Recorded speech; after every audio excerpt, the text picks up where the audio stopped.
Hi everyone, this is Yael with Nurturing Resilience, and I got a request to look at how we might alleviate sciatica. I guess that this is related to resilience because if you've got a pain in your butt, it's hard for you to be engaged in the world. And sciatica is sort of non-medically defined as any pain in the low back or in the sacrum area or in the bum that goes down almost always one leg at a time, usually through the back of the leg, occasionally through the side of the leg. The sciatic nerve is the longest and thickest nerve in the body. It's about as thick as one of your fingers. There's actually 5 different nerve roots that we talk about when we're talking about sciatica, but generally speaking, it goes through right the fleshiest part of your bottom.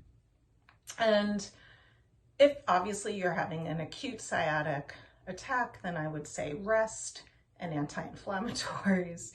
But if it's chronic, then it's really, really helpful to start to look at what you can strengthen and stabilize, and then also stretching things out. But we're gonna strengthen and stabilize first. Couple of different schools of thought. There's one school of thought that says anytime you have any issues in your spine or in your back, you wanna give all the muscles that support your spine the most support as it can, and even build to an athletic level your ab muscles, your obliques, right? What we think of as your core muscles, as well as in the low back, as well as your hips and your glutes. Another school of thought, Mukunda Stiles, who created structural yoga therapy, taught that, particularly in the case of chronic pain, like sciatica can become, you want to strengthen the muscles below the source of pain so that that pain can really let go, if you will. So we're going to do a little bit of each today. And what you'll need is a ball of any kind, like could be a tennis ball. This is silica, but a tennis sized ball. If you're hardcore, a lacrosse ball. And then optional, you don't need a band, but I always have one of these with me. I got it in PT. I also have like sciatica and herniated discs. I've suffered with that. I don't get it anymore, luckily. But any kind of band that sort of helps you move a little bit. And you probably won't need this if you're in a lot of pain right now, so it's totally optional. Okay, and then I'm just going to show you some movements. We're going to do 5. So the first one, there's 3 different ways that you could set yourself up. We're going to work first on strengthening the hamstrings, which are these large muscles right in the back of your thighs underneath the source of the pain. And option number 1, lie prone. I like to make a pillow out of my hands, take my chin, but you could do forehead as well. I'm going to rock my hips from side to side. And then I'm just going to press down through the tops of my feet and then lift my right leg up on the inhale and down on the exhale. And I'm not lifting so high up that I'm tipping over. This is what not to do. So, you just might find yourself lifting up a couple of inches from the floor and down. And if you're not sure if you're getting it, reach back, touch yourself. You want to make sure that your glutes are activated and your hamstrings. So that's option number 1. And of course, you would do this on both sides. I'm just doing about 5 lifts. But I would say 10, maybe work yourself up to 10 or even 3 sets of 10. Maybe even 4. Depends on how you're feeling. Option number 2, same thing, but we're going to be in a tabletop. And by the way, in tabletop, if it suits you to have a little bit more lift or softness under those wrists. You could use blocks. You can also come down onto your forearms. And it's the same idea. I'm just going to start with the other leg here. I'm going to flex my foot, and I'm going to keep that foot and leg pointing down. And I'm just going to lift and lower, inhaling and exhaling. Now, because when I'm doing this, my belly is hovering over the ground, I also will have to work a little bit harder to neutralize through this part of my torso, right? So that I'm not totally sinking in. So this adds, I just want to show you on the other side, a little bit more of muscular activation. I want to make sure that I'm not opening up the hip, that everything is staying nice and steady. These blocks are my friends, and they're a little thinner than I'm used to. It's just up and down, strengthening that. The third way that you could do this is using a chair or a bookshelf. So I'm just going to use a chair, and I just want to make sure that I have enough room behind me. You could do a kitchen counter, it could be really nice too. And I'll just start in sort of a down dog, which also will help to relieve some back pain. And by the way, you could really bend your legs as much as feels good. And then I'm just gonna lift and lower. Just noticing the angle. So just lift and lower. You don't have to be all the way down to do this, because remember, we're really working on the hamstrings. So lifting and lowering. So you might find that you want to do all of those, like maybe you want to do the one that's down on the ground, which is in yoga called locust or half locust, because we're just lifting up through the legs first thing in the morning while you're still in bed. And then as your coffee or tea is brewing, you do this by the kitchen counter just to strengthen through those hamstrings.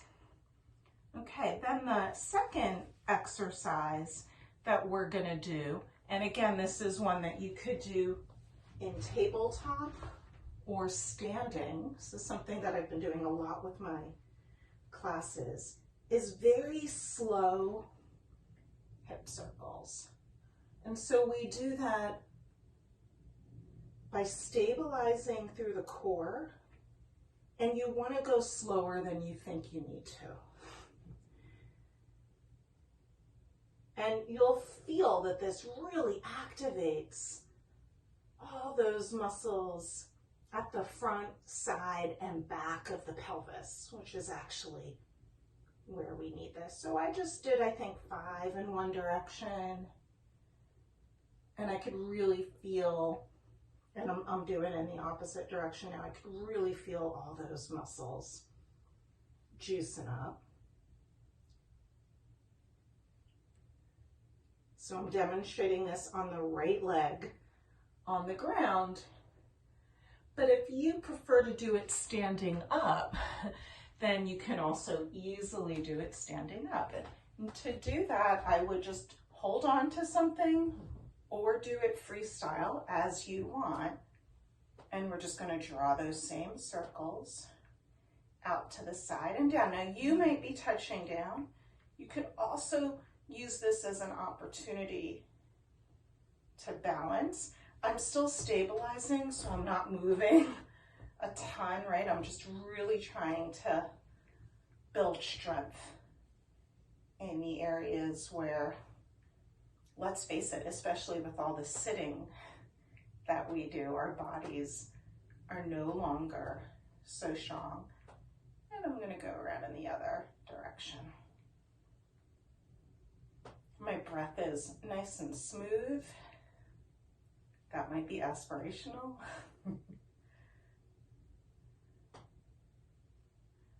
Awesome. Ooh.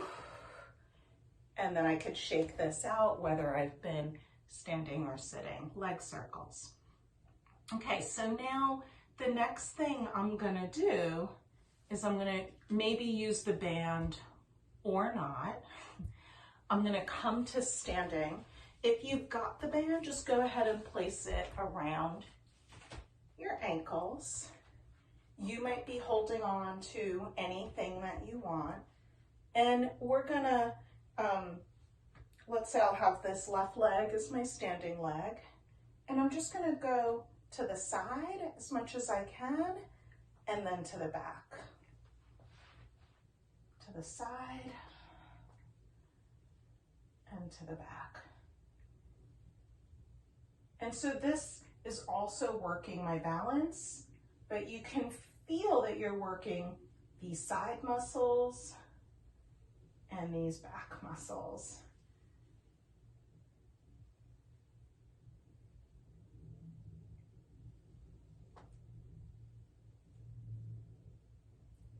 Good. And by the way, maybe you don't need the band at all, and you just want to go really slow to the side, really slow to the back. Very similar to what we just did, right? Working these muscles here, lateral hips, medial glutes.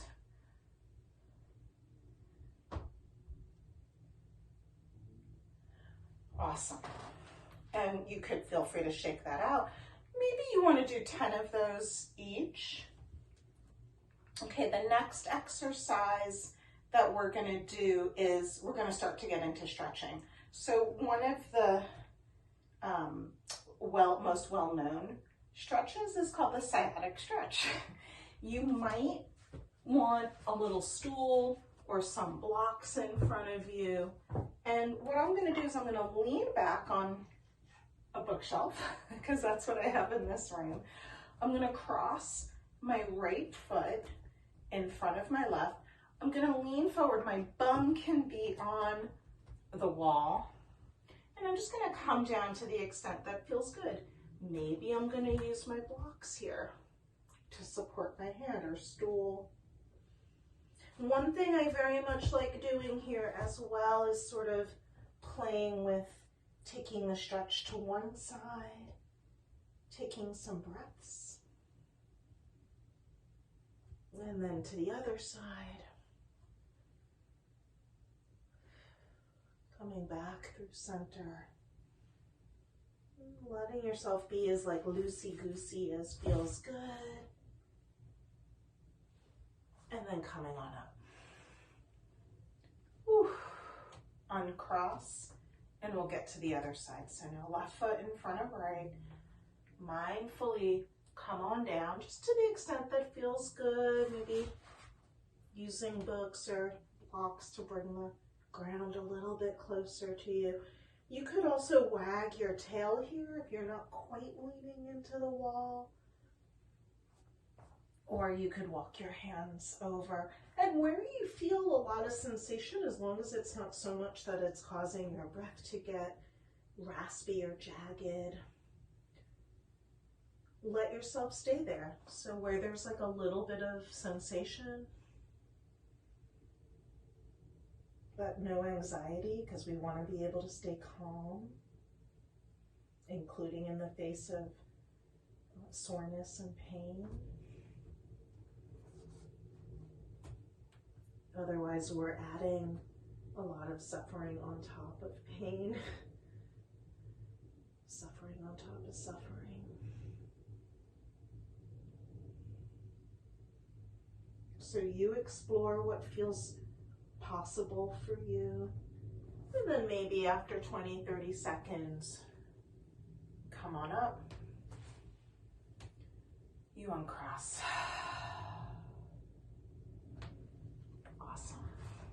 Sciatic stretch.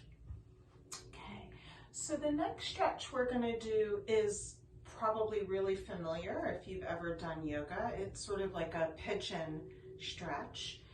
Typically in a regular yoga class, you would tuck your right leg forward and you would lie down.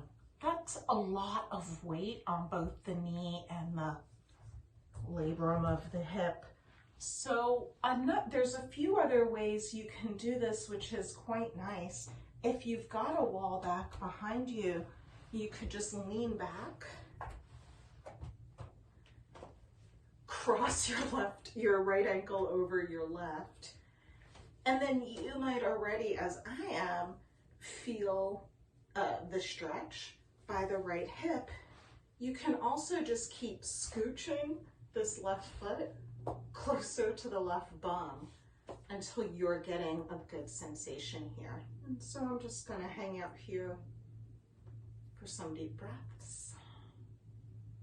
You could actually hold this pose for 3 to 5 minutes at a time if that is sustainable for you.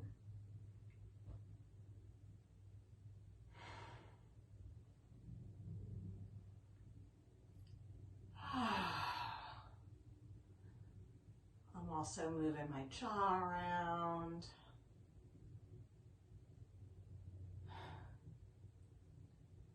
Trying to relax everything as I feel the epicenter of this stretch. I can feel it a little bit in the inner thigh as well as that outer hip. And I'm just going to try to relax everything else.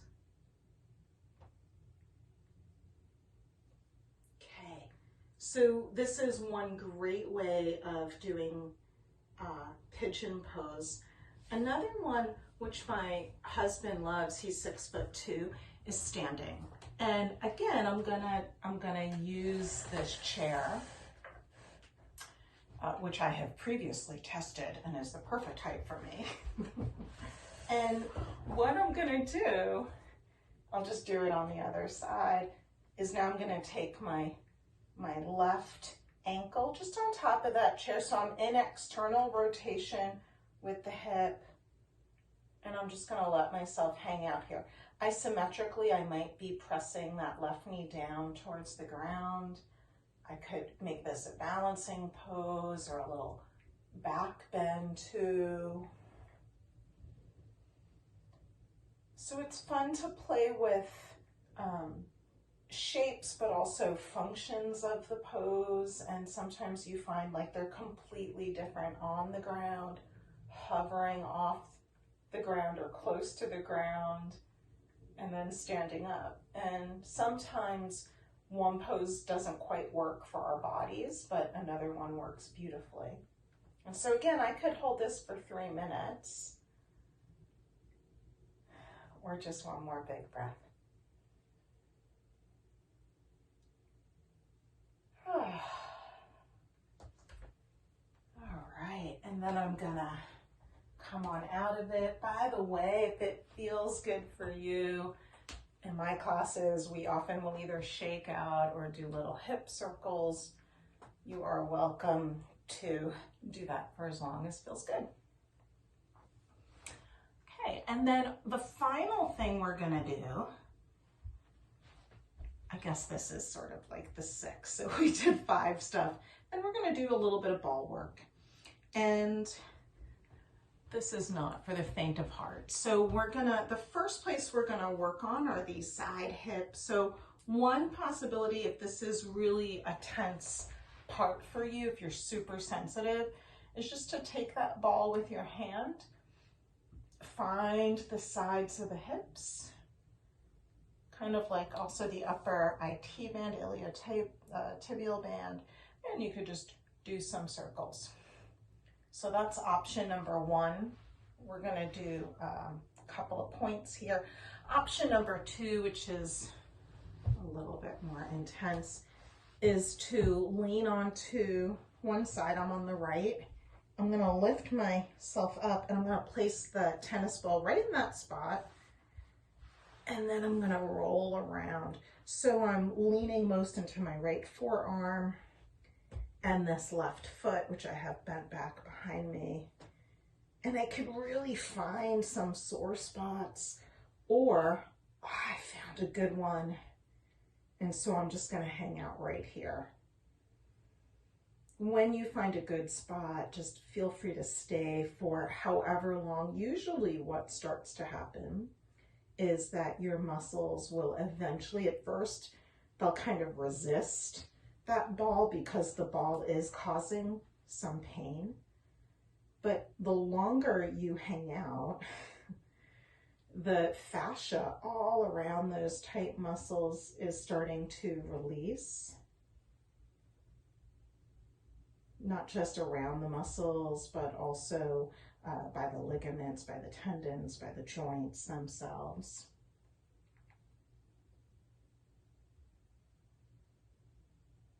That could take a minute, that could take 3 minutes. Okay, and then we're gonna come on off of that. We're gonna roll onto our backs. I'm gonna keep this left knee bent because that's how I like to do it. And I'm gonna take the tennis ball right to where that sciatic nerve is. So it's about the fleshiest part of your bottom. You might prefer to do this with both knees bent or both legs straight. And I'm gonna first rock the ball. Let me show you from side to side.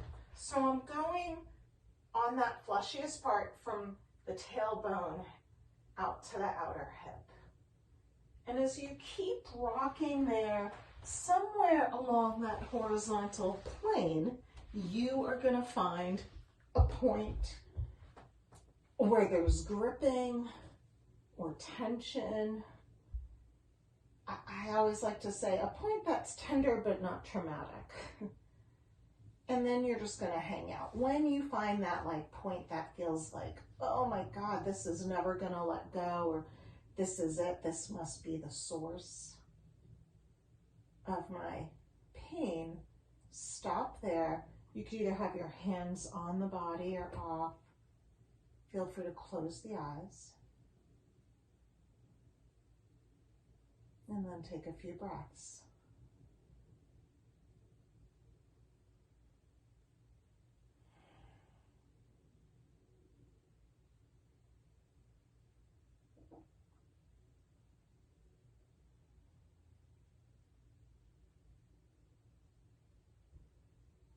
And again, I would maybe hold this for at least a minute, could be 5.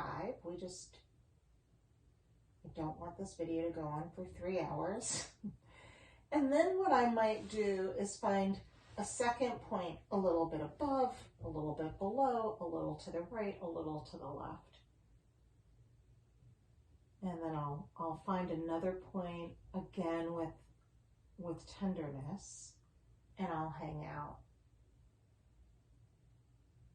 And in fact, you could keep doing this. Like maybe you just want to roll around on balls before you go to bed. A lot of us with sciatic pain will find that we can't sleep. And so this is a really, really lovely way of releasing the myofascial tissue around that thick, juicy nerve, enough so that it'll calm down.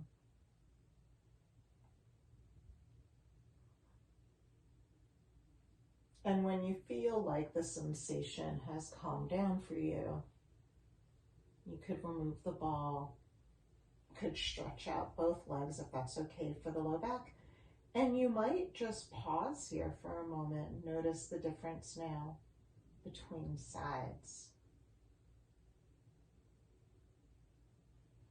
And of course you would do the exact same thing on the other side. So hitting the side of the hip as well as right where that sciatic nerve, taking a minute in that point and a minute once you feel like the fascia releasing right around the sciatic nerve, then you might follow a pathway above or below, to the right or to the left.